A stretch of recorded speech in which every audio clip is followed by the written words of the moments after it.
Last week I talked about A Study in Scarlet, the very first Sherlock Holmes story, and I said that while it was sort of the predecessor of the modern mystery genre, it wasn't exactly a mystery novel as we know them today. I want to dig a little bit deeper into that in today's video, where I'm going to discuss the mystery genre and how it evolved over time. Unlike some videos where I'm just talking from personal knowledge, experience, or opinion, this is one where I had to do some research. So I'm going to cite all of the sources that I used in the description below. Feel free to check those out for more information. So modern mystery novels have their origins in the detective fiction of the 19th century. Sherlock Holmes is a famous example of that, but he was not the first. Edgar Allan Poe is often credited as having written the very first detective story, The Murders in the Rue Morgue, which was published in 1841. His detective character is actually mentioned in A Study in Scarlet, and Holmes isn't really impressed with his detective abilities. But it's also been said that he was one of the inspirations for the Sherlock Holmes character. The first Sherlock Holmes story, A Study in Scarlet, was published in 1877. In total, there are 4 novels and several collections of short stories. Personally, I have read 3 of the 4 Sherlock Holmes novels: A Study in Scarlet, The Sign of the Four, and The Hound of the Baskervilles. I've also read a lot of the short stories. The first short story collection was The Adventures of Sherlock Holmes, which I've got right here, and that includes a lot of the really famous short stories, although certainly not all of them. For instance, it starts off with A Scandal in Bohemia, which is the one where he meets Irene Adler, who is the woman who outwits him. It also has The Red-Headed League. I believe that's a pretty famous one. It has one of my personal favorites, The Copper Beeches. So that's the first Sherlock Holmes short story collection, but then there are several others as well. Aside from the iconic character of Sherlock Holmes, one of the things that the author, Sir Arthur Conan Doyle, contributed to the genre was the creation of the Watson character. Watson is Holmes's best friend.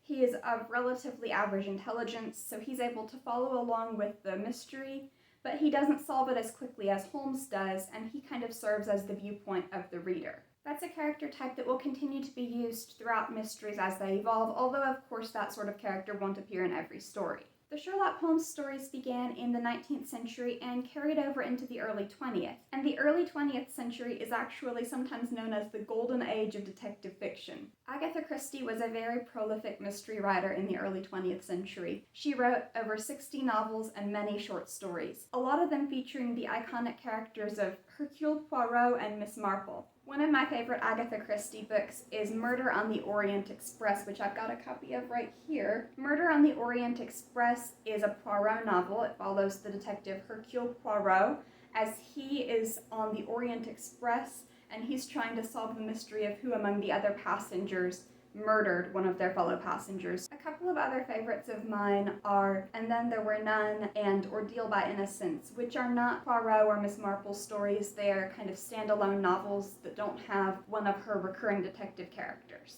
Agatha Christie was a member of the Detection Club, which was founded in 1930, and she eventually became its president. The Detection Club was a group of very well-known and respected mystery writers in early 20th century Britain. It also included writers like Dorothy Sayers and Ronald Knox. The writers that were part of this club agreed to abide by certain rules in their stories. These were rules that basically were meant to ensure a fair chance for the reader to solve the mystery alongside the detective if they're clever enough to keep at, as well as ruling out things like divine intervention or supernatural forces or intuition that mysteriously happens to be correct. I'll probably make another video later on talking about this club and the rules that they agreed to follow in more detail. Another development in the early 20th century was children's mysteries. Edward Stratemeyer lived from 1862 to 1930, and under different pen names he wrote series like Nancy Drew and The Hardy Boys. Now, those stories have continued after his death, but he got them started, and they wouldn't exist without him. Moving towards the middle of the 20th century, another subgenre that emerged was called hard-boiled detective fiction.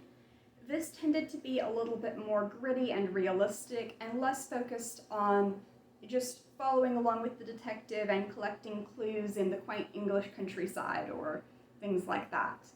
So that emerged originally in the 20s, but it became more and more popular towards the middle of the 20th century. In the modern day, there's a wide variety of mystery novel subgenres. The hard-boiled novels of the mid-20th century are still around for sure, as well as what are now called cozy mysteries, more similar to Agatha Christie's, where the crime might be less graphic and there might not be a lot of sexual content, violence, or bad language, just kind of following along and solving a puzzle. Modern mysteries can also be distinguished by whether the detective is a police officer or a private investigator or an amateur, and they might also be distinguished by setting. For example, historical mysteries take place in the past. There are also plenty of modern TV shows like Law and Order or NCIS that have some kind of criminal investigation aspect to them, but aren't really mystery novels, of course, because they're not novels. And then there are other genres that have certain aspects in common with mysteries, but are not really mysteries in themselves.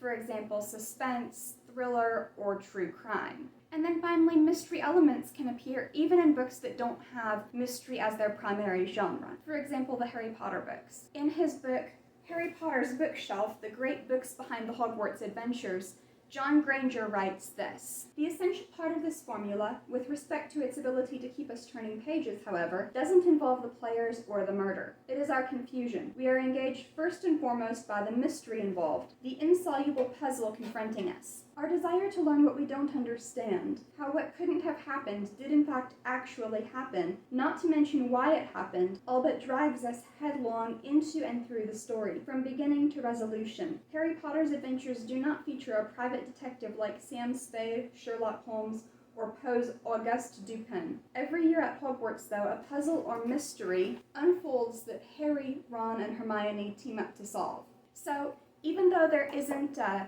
whodunit aspect to it, it's not about finding who the murderer is. Every one of the Harry Potter books has a question that's being answered over the course of the story, and a twist at the end so that the answer will surprise you. Particularly, I think Chamber of Secrets really reads like a mystery novel because it's who opened the Chamber of Secrets, and they're not killing people, but they're petrifying them.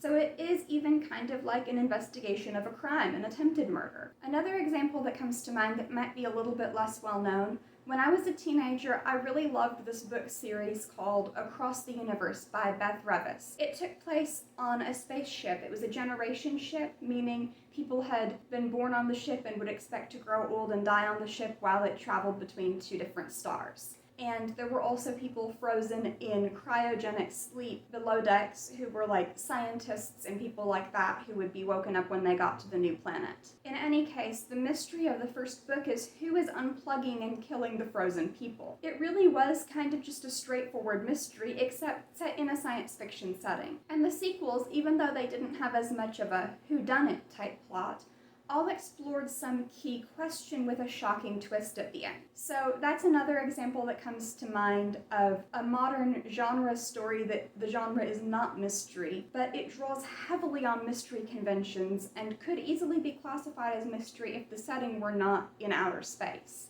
Anyway, I hope you enjoyed this video. If you liked this and you'd like to see more like it, feel free to subscribe to my channel. I post new videos once or twice a week, usually on Mondays and Thursdays, and I talk about things like classic literature, books, reading, writing, literary concepts, college tips, and more.